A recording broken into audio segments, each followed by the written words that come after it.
Hii hapa ni message mahususi kabisa kwa content creators wa kaunti ya Kilifi.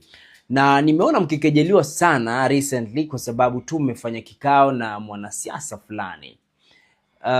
Wengi wamewaambia kwamba mnapoteza dira, mnaharibu brands zenu kwa kujiingiza kwenye siasa na kutafuta pesa za haraka.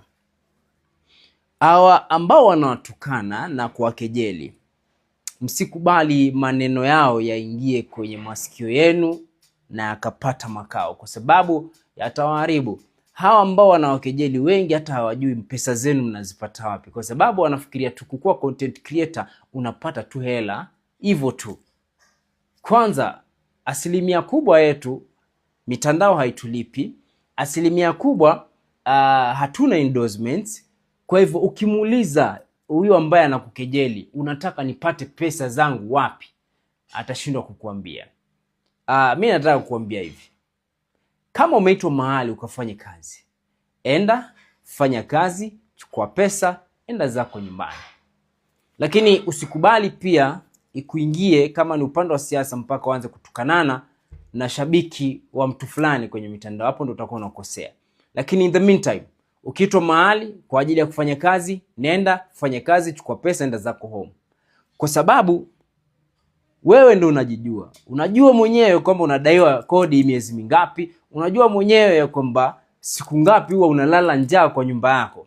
Kwa hivyo ukipata mahali ambapo kuna pesa, endea pesa, enda zako nyumbani.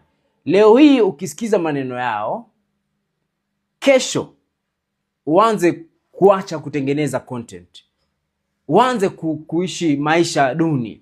Naingia mahali tu ambapo labda hawa expect, hauna pesa, umefungiwa nyumba, umekuwa ombaomba, wao ndo watakucheka. Kwa hivyo mimi nataka kuambia kwamba focus, kwa sababu content creation sio easy. Hata watu wengi hawajui unapata wapi wewe pesa mwenyewe za kutengeneza content ambayo sasa hivi haikupi pesa. Hawajali. Lakini wanajali sana mahali ambapo hata hawafai kujali.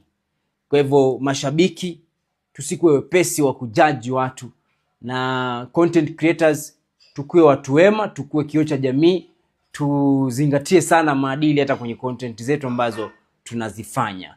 Tuwapende, tuwatie moyo, tusonge mbele kwa pamoja. Kwa hivyo all the best content creators. Ukipata mahali kwenye pesa, enda fanya kazi, chukua pesa, enda nyumbani. Hiyo ndio nilikuwa nataka kuambia. Sawa?